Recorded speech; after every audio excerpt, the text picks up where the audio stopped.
से दिया हुआ है, रखा हुआ है। अभी तो लाए हाँ उसी में एक रखा पत्ता हुआ आप है। ले लीजिए एक पत्ता का फूल बात ना क्या बना रहा हूँ हाँ जा रहे हैं।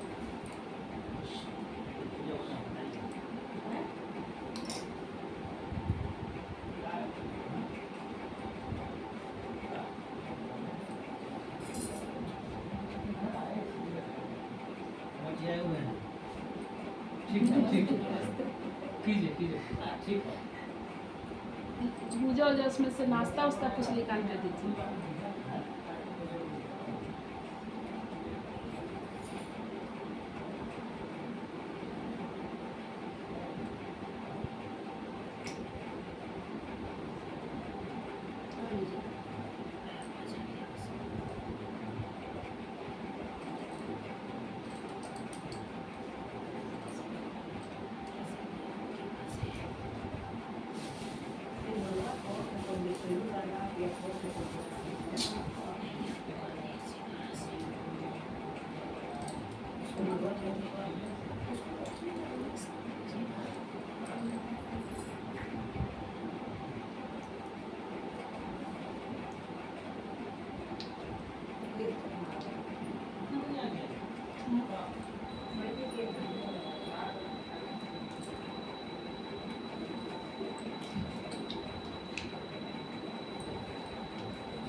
सुबह के लिए भी रखिए थोड़ा सा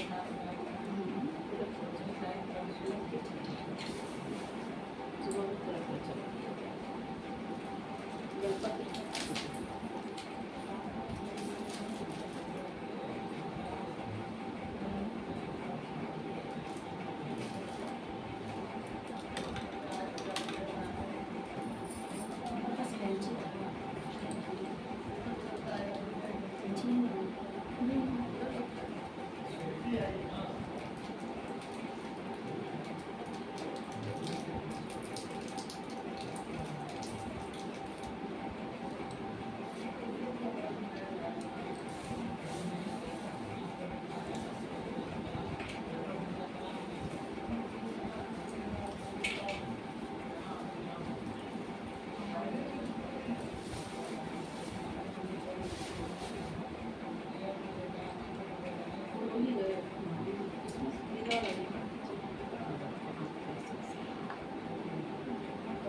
हाँ पार्वती जी को वही वाला सिंगड़ा का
चला दीजिए। हाँ, अरे इसी को पकड़ लीजिए। मालूम पता है क्या है, कोई दिक्कत नहीं। साफ तो सब दिखता है। बस। यहाँ रख देता हूँ। ए माँ, थोड़ा सा वो बंद कर देना पंखा वाला। बंद कर दूँ? हाँ।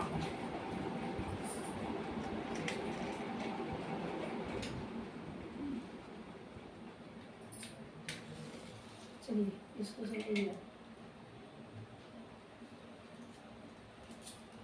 थोड़ा सा हनी में से वो में थोड़ा सा में शहद रला। गर्मी तो लगेगा थोड़ा सा, गर्मी है, आज तो गर्मी है।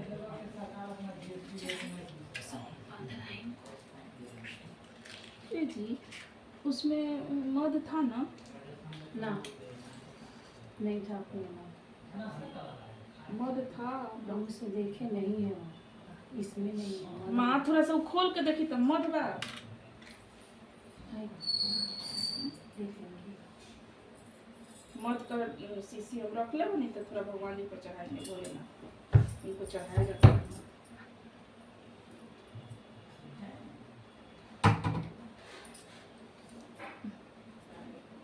नीचे ही रखो। मिलल लगा तो कुछ नहीं, वही जगह तो निकाल के रखले रही। धूप वाला तो नहीं है अंदर के पास। अंदर झुक के रो देखे के पड़ी। हटाई नोकरा के देखी हम तो शीशिया के यही में हम रखले रहे नहीं हमेशा। हटाई नो तब देख, छोड़े ना वो दिखा नहीं उसके पीछे नहीं खे छोड़ दी। हम देखे ना, तो नहीं है। कहीं हम रखे रहते छोटा सा शीशी, वो तो तेल है, वो ना है मत। छोड़ दी पता नहीं का होती, जबकि हम उसमें रखे रहते। हाँ क्या है, इसी में तो है, बोल रहे हैं कि इसमें है। देखो वो में डलिया नहीं है। देखिए तो गंदा कर ले हैं। गंदा कौन सी कैले हैं, ये रखल है, ये पूजा के लिए है। सटाइए उसको, आप आपका गिरेगा। चलिए आप पूजा करें, हम भी पकड़ लेते हैं। देखिए चाहिए तो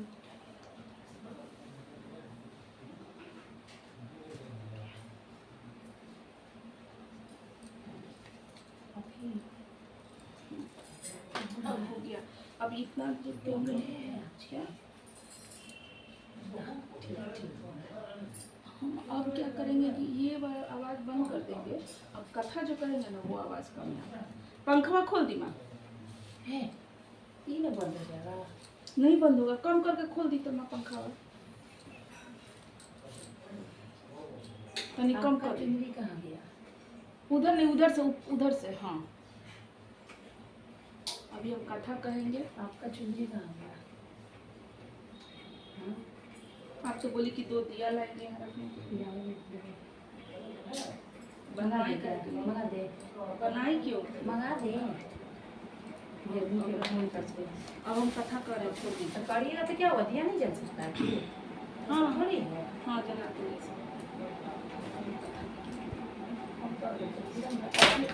गेट से टार दीजिएगा।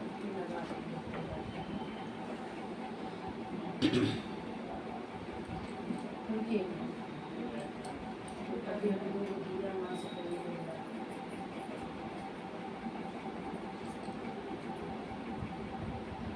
कहने की जानकारी मंगाएंगे अब तो कथा। चल दे।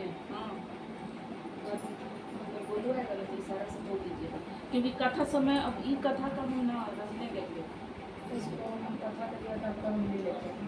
हाँ, कथा जो मतलब जो भी ये कथा कर रहे हैं ना, तो इसका हम करने का मतलब कि ये करेंगे। चलो कि करिए दिए करिए। हेलो, और इनके कि माँ से कहिएगा ना कि दिया जो नहीं होता है मिट्टी वाला उन लोगों को भेज देगी प्रिंसेस से।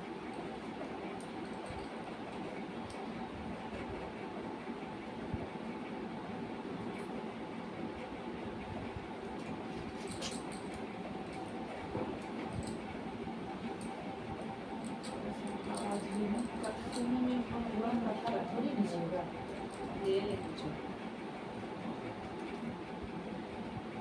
पूजा करने के बाद अब हरितालिका तीज व्रत कथा सुने। पूजा करने के बाद कथा सुने। सूत जी कहते हैं, मंदार की माला से जिन पार्वती जी का कोषापाश अलंकृत है और मुंडों की माला से जिन शिव जी की जटा अलंकृत है, जो पार्वती जी दिव्य वस्त्र धारण की है और जो शिव जी दिवंगर नंगे हैं, ऐसे ही पार्वती जी तथा शिव जी का प्रणाम करती हूँ। रामनिक कैलाश पर्वत के शिखर पर बैठी हुई श्री पार्वती जी कहती है, हे महेश्वर, हमें कोई गुप्त व्रत या पूजा बताइए जो सब धर्मों से सरल हो, जिसमें परिश्रम भी कम करना पड़े लेकिन फल अधिक मिले। हे नाथ, यदि आप मुझ पर प्रसन्न हो तो यह विधान बताइए। हे प्रभु, किस तप व्रत से, दान से, यदि मद और अन्न रहित आप जैसे महापुरुष हमको प्राप्त हो। शिव जी बोले हैं, हे देवी सुनो, मैं तुमको एक ऐसे व्रत जो मेरा सर्वस्व और छिपाने योग्य है, लेकिन तुम्हें प्रेम से भसीभूत होकर मैं तुम्हें बताता हूँ। शिव जी ने कहा, भारतवर्ष में ऐसे नक्षत्रों में, चंद्रमा, ग्रहों में, सूर्य, व्रणों में, ब्राह्मण, देवताओं में विष्णु भगवान, नदियों में गंगा, पुराणों में महाभारत, वेदों में सामवेद और इंद्रियों में मन श्रेष्ठ है। सब पुराणों में और वेदों का सर्वस्व जिस तरह कहा गया है, मैं तुम्हें एक प्राचीन व्रत कहता हूँ। एकाग्र मन से सुनो। जिस व्रत के प्रभाव से तुमने मेरा आधा आसन प्राप्त किया है, वह मैं तुमको बताऊंगा, क्योंकि तुम मेरी प्रेयसी हो। भाद्र पक्ष मास में हस्त नक्षत्र से युक्त शुक्ल पक्ष की तृतीया तिथि को उनका अनुष्ठान मात्र करने से स्त्रियां सब पापों से मुक्त हो जाती है। हे देवी, तुमने आज से बहुत दिनों पहले हिमालय पर्वत पर इस व्रत को किया था, यह वृत्तांत मैं तुमसे कहूँगा। पार्वती जी ने कहा, हे नाथ, मैंने क्यों यह व्रत किया था, यह सब आपके मुख से सुनना चाहती हूँ। उत्तर की ओर एक बड़ा रमणीक और पर्वतों में श्रेष्ठ हिमवान नामक पर्वत है। उसके आसपास तरह तरह के भूमियां हैं, तरह तरह के वृक्ष और उस पर लगे हुए नाना प्रकार के पक्षी और अनेक प्रकार के पशु उस पर निवास करते हैं। वहां पहुंचकर गंधर्वों के साथ बहुत से देवता सिद्ध चरण परीक्षण सर्वदा प्रसन्न मन से विचारों से, और वहां पहुंचकर गंधर्व गाते हैं, अप्सराएं नाचती हैं। उस पर्वत राज के कितने भी शिखाएं ऐसे हैं जिनमें विस्फोट, रत्न और वेदुपूर्ण यदि की खाने भारी जाती है। यह पर्वत ऊंचा तो इतना अधिक है कि मित्र के घर की तरह समझकर आकाश का स्पर्श किए रहता है। उसके समस्त शिखर सफेद बर्फ से आच्छादित हो रहते हैं और गंडाल जल की ध्वनि सदा सुनाई देते रहती है। हे पार्वती, तुमने बाल्यकाल में उसी पर्वत पर तपस्या की थी। 12 वर्ष तक तुम उल्टी टांग होकर केवल धुआं पीकर रही। 64 वर्षों तक सूखे पत्ते काटकर माघ मास में तुम जल में बैठी रही। बैसाख की दोपहरिया में पंचन्नी तपती थी। श्रावण महीने में जल बरसात तो तुम भूखी प्यासी रहकर मैदान में बैठे रहती थी। तुम्हारे पिता इस तरह से कष्ट सहन को देखकर बड़े दुखी हुए थे। वे चिंता में पड़ गए कि अपनी कन्या को किसको दूं। उस समय नारद जी वहां पहुंचे। मुनि श्रेष्ठ नारद जी उस समय तुम्हें देखने गए थे। नारद जी को देखकर गिरी ने अर्ध माघ आसन आदि देकर उसकी पूजा की। हिमवान बोले, हे स्वामी, आप किस लिए आए हैं? मेरा अहोभाग आपका आगमन मेरे लिए अच्छा है। नारद ने कहा, हे पर्वतराज सुनो, मैं भगवान विष्णु का भेजा हुआ आपके पास आया हूँ। आपको चाहिए कि यह योग रत्न, कन्या रत्न किसी योग वर को दे। भगवान विष्णु के समान योग वर वहाँ इंद्र और शिव, इनमें से कोई नहीं है। इसीलिए मैं यही कहूँगा कि आप अपनी कन्या भगवान विष्णु को देवें। हिमवत ने कहा, हे विष्णु भगवान, मेरी कन्या ले ले, और आप यह संदेह लेकर आए हैं तो मैं उन्हें अपने कन्या दूंगा। हिमवन की इस बात को सुनकर मुनिराज नारद आकाश में विलीन हो गए। वे पीतंबर, गंड और चक्र और गदाधारी भगवान विष्णु के पास पहुँचे। वहाँ हाथ जोड़कर नारद जी ने भगवान विष्णु से कहा, हे देव, सुनिए, मैंने आपका विवाह पक्का कर दिया है। उधर हिमवान ने पार्वती के पास आकर कहा कि हे पुत्री, मैंने तुम्हें भगवान विष्णु को दे डाला। तब पिता की बात सुनकर तुम बिना उत्तर दिए वो अपनी सखियों के घर चली गई। वहीं जमीन पर पड़कर तुम बड़ी दुखी हुई और विलाप करने लगी। तुमको इस प्रकार विलाप करती हुई देखकर सखी बोली, तुम इतनी दुखी क्यों हो? इसका कारण बताओ। तुम्हारी जो कुछ इच्छा होगी मैं यथाशक्ति उसको पूरा करने की चेष्टा करूंगी। इसमें कोई संशय नहीं है। पार्वती बोली, मेरी जो कुछ अभिलाषा है उसे तुम प्रेम पूर्वक सुनो। मैं एकमात्र शिव जी को अपना पति बनाना चाहती हूँ। इसमें कुछ भी संशय नहीं है। मेरे इस विचार को पिताजी ने ठुकरा दिया है। इससे मैं अपने शरीर को त्याग दूंगी। पार्वती की इस बात को सुनकर सखियों ने कहा, शरीर का त्याग न करो, चलो किसी ऐसे वन में चलो जहाँ पिता को पता न लगे। ऐसी सलाह कर तुम मेरे वन में आ गई। तुम वैसे वन में आ पहुंची। इधर उधर तुम्हारे पिता घर घर तुम्हें खोजने लगे। दूतों द्वारा भी खबर लेने लगे कि कौन देवता या किन्नर मेरी पुत्री को हर कर ले गया है। उन्होंने मन ही मन में नारद जी को आगे प्रतिज्ञा कर चुका हूँ, और मन ही मन में सोचने लगे कि मैं नारद जी के आगे प्रतिज्ञा कर चुका हूँ कि मैं अपनी पुत्री भगवान विष्णु को दूंगा। ऐसे सोचते सोचते हिमवत मूर्छित हो गए। गिरिराज को मूर्छित देखकर सब लोग हाहाकार करने लगे। हाहाकार करके दौड़ पड़े। जब होश में आए तो सब पूछने लगे, हे गिरिराज, आप अपनी मूर्छा का कारण बताइए। हिमवत ने कहा, आप लोगों मेरे दुख का कारण सुने। मैं मालूम कौन मेरी कन्या को हर के ले गया, और ऐसा नहीं हुआ तो उसने किसी काले सांप ने काट लिया या सिंह खा गए होंगे। हाय हाय, मेरी बेटी कहाँ गई? किसी दुष्ट ने मेरी पुत्री को मार डाला। ऐसा कहकर वे वायु के झोंके से कांपते हुए वृक्ष के समान कांपने लगे। उसके बाद हिम्मत तुम्हें वन खोजने लगे। वह वन भी सिंहों, भालू, हिंसक जंतुओं से बड़ा भयानक हो रहा था। तुम अपनी सखियों के साथ उस भयानक वन में चलती चलती एक ऐसी जगह जा पहुंची जहाँ एक नदी बह रही थी। उसने रमणीक तट पर एक बड़ा ही कंदरा था। तुमने उसी कंदरा में आश्रम बना लिया और मेरी एक बालू कामनी प्रतिमा बनाकर अपनी सखियों के साथ निराहार रहकर मेरी आराधना करने लगी। जब भाद्र पक्ष शुक्ल पक्ष की हस्त युक्त तृतीया तिथि प्राप्त हुई, तब तुमने मेरा विधिवत पूजन किया और रात भर जाकर गीत बंधा से मुझे प्रसन्न करने में बिताया। उस पर्वत राज के प्रभाव से मेरा आसन डगमगा उठा, जिससे मैं तत्काल उस स्थान पर पहुंचा जहां पर तुम अपनी सखियों के साथ रहती थी। वहां पहुंचकर मैंने तुमसे कहा कि मैं तुमसे प्रसन्न हुआ, बोलो क्या चाहती हो। तुमने कहा, मेरे देवता, यदि आप मेरे ऊपर प्रसन्न हैं तो आप मेरे पति बने। मैंने बोला, तथास्तु कहकर कैलाश पर्वत वापस आने पर तुमने वहां प्रतिमा नदी में प्रभावित कर दिया। सखियों द्वारा इस महापर्व का पारण किया। हिमवान भी तब वो उस वन में तुम्हें खोजते हुए पहुंच गए। चारों दिशाओं में तुम्हारी खोज करते करते व्याकुल हो चुके थे, इसीलिए तुम्हारे आश्रम में पहुंचकर समीप पहुंचते ही गिर पड़े। थोड़ी देर बाद उन्होंने नदी के तट पर दो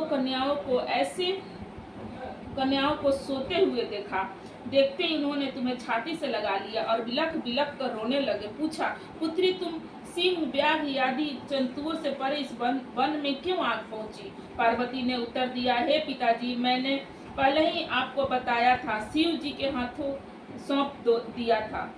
मैंने पहले ही अपने आप को शिव जी के हाथों सौंप दिया था। आपने मेरी बात टाल दी, इससे मैं वहां से चली आई। हिम्मत ने सांत्वना दी कि हे पुत्री, मैं तुम्हारी इच्छा के विरुद्ध कुछ नहीं करूंगा। मैं तुम्हें अपने साथ लेकर घर आया और कुछ नहीं करूंगा। वे तुम्हें अपने साथ लेकर घर आए और मेरे साथ तुम्हारा विवाह करा दिया। इसी से तुमने मेरा अर्घ आसन पाया है। तब से आज तक किसी के सामने मुझे यह व्रत प्रकट करने का अवसर नहीं प्राप्त हुआ। हे देवी, मैं यह बताता हूँ कि इस व्रत का हरितालिका नाम क्यों पड़ आया। तुम्हारी सखियां हर के ले गई थी, इसीलिए हरितालिका नाम पड़ा।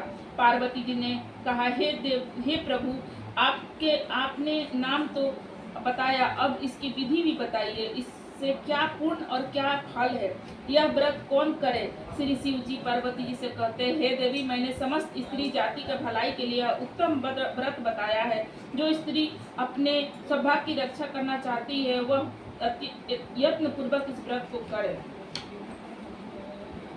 केले के थम आदि से सुशोभित एक सुंदर मंडप बनावे, उसमें रंग बिरंगे से रेशमी कपड़ों से चढ़ावे, लगातार चंदन आदि सुगंध द्रव्यों से यह मंडप लिपवावे। फिर शंख, भेदी, मृदंग आदि बजाते हुए बहुत से लोग एकत्रित होकर यह तरह तरह के मंडोच्चार करते हुए इस मंडप में पार्वती तथा शिव जी की प्रतिमा स्थापित करें। उस रोज दिन भर उपवास कर के बहुत से सुगंधित फूल, सुगंध मनमोहक धूप, नाना प्रकार से नैवेद्य आदि एक तंत्र कर मेरी पूजा करें और रात भर जाकर ऊपर जो वस्तुएं गिनाई गई है उसके अतिरिक्त नारियल, सुपारी, जम्बूरी, नींबू, लौंग, अनार, नारंगी आदि जो फल प्राप्त हो सके उन्हें इकट्ठा कर उस ऋतु के जो फल प्राप्त हो चुके विशेष रूप से रखे। उसके बाद दीपक से पूजन करे, प्रार्थना करे, हे शिव जी, हे शिव रूपने, हे मंगले, सब अर्थों को देवाली दे। हे शिव रूपे आपको नमस्कार, हे शिव रूपे आपको सदा के लिए नमस्कार, हे ब्राह्मणी रूपे आपको नमस्कार, हे जग यात्री आपको नमस्कार है, हे सिंहवानी आपको नमस्कार है। संसार के भय से भयभीत मुझ दीन की रक्षा करे, इस कामना की पूर्ति के लिए मैंने आपकी पूजा की है। हे पार्वती, मुझे राज्य और सौभाग्य दे, मुझ पर प्रसन्न होवे। इन्हीं मंत्रों से पार्वती तथा शिव जी का पूजन करें। तद अनुसार विधि पूर्वक कथा सुने और ब्राह्मण को वस्त्र, गौ, सुभद्र आदि देवे। इस तरह से एक चित्र होकर स्त्री पुरुष दोनों एक साथ पूजा करें। फिर वस्त्र आदि जो कुछ भी हो उसका संकल्प करे। हे देवी, जो स्त्री इस प्रकार का पूजा करती है वह सब पापों से छूट जाती है और उसे 7 जन्म तक सुख तथा सौभाग्य प्राप्त होता है। जो स्त्री तृतीय तिथि का व्रत न कर अन्न भक्षक करती है वह 7 जन्मों तक बंध्या रहती है और उसको बार बार विधवा होना पड़ता है। वो सदा दरिद्र, पुत्र शोक से व्याकुल, स्वभाव की लड़ाकी तथा सदा दुख भोगने वाली होती है और उपवास न करने वाली स्त्री अंत में घोर नरक में जाती है। मांसाहार करने से बाघिन, दही खाने से बिल्ली, मिठाई खाने से चींटी और कुछ खाने से मक्खी होती है। तीज को अन्न खाने से सुकरी, फल खाने से बंदरिया, पानी पीने से जोक, दूध पीने से सौपनी, उस रोज सोने से अजगरनी और पति को धोखा देने से मुर्गी होती है। इसीलिए सभी स्त्रियां व्रत अवश्य करें। दूसरे दिन सब चांदी, तांबा तथा बांस का पात्र में अन्न भर कर ब्राह्मण को दान दे, पारण करे। जो स्त्री इस प्रकार व्रत करती है वह मेरे समान पति पाती है और जब वह मरने लगती है तो तुम्हारे समान उसका रूप हो जाता है। उसे सब प्रकार के सांसारिक भोग और समुच्चय मुक्ति मिलता है। इस हरितालिका तीज की व्रत कथा मात्र सुन लेने से प्राणी को 1000 अवसेद और सैकड़ों अजमेध यज्ञ का फल प्राप्त होता है। हे देवी, मैंने यह व्रतों में उत्तम व्रत बताया है जिसके करने से प्राणी सब पापों से छूट जाता है। इसमें कुछ भी संशय नहीं है। बोलो माँ पार्वती की जय, माँ गौरी की जय। हर हर महादेव।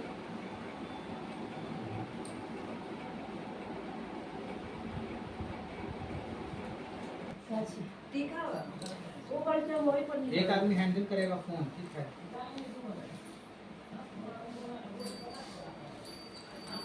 इसे कर दिया ऑन कर गाना करा क्या किए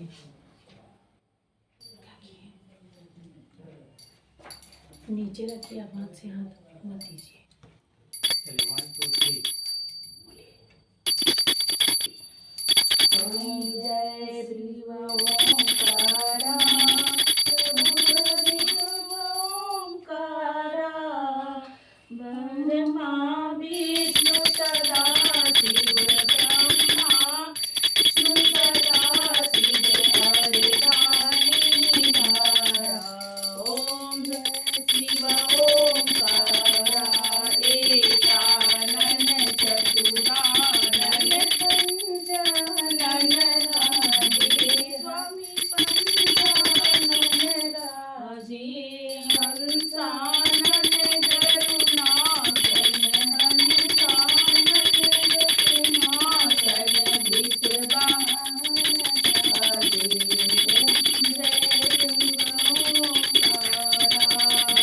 जय चार चतुर्भुज दस भुज अति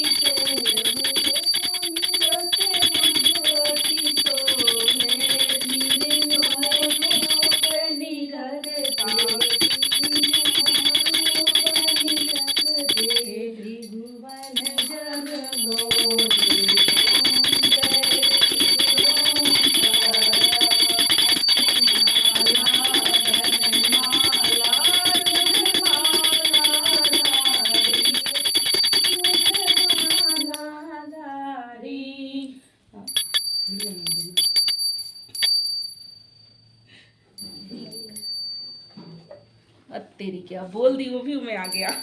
चंदन मेघमल सोहे अब पीछे से और करके करिए। मल सोहे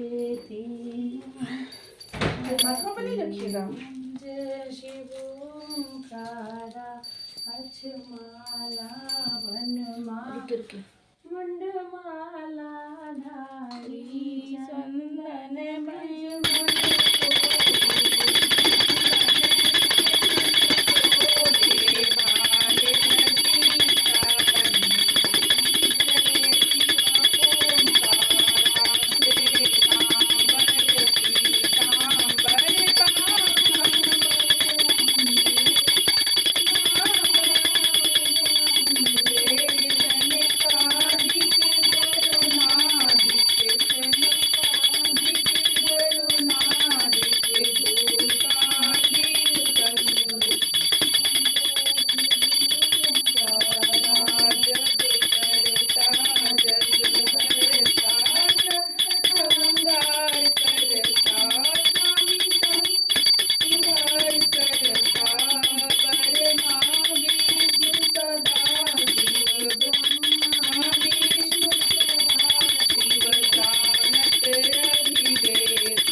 बोलो भगवान भोलेनाथ की जय।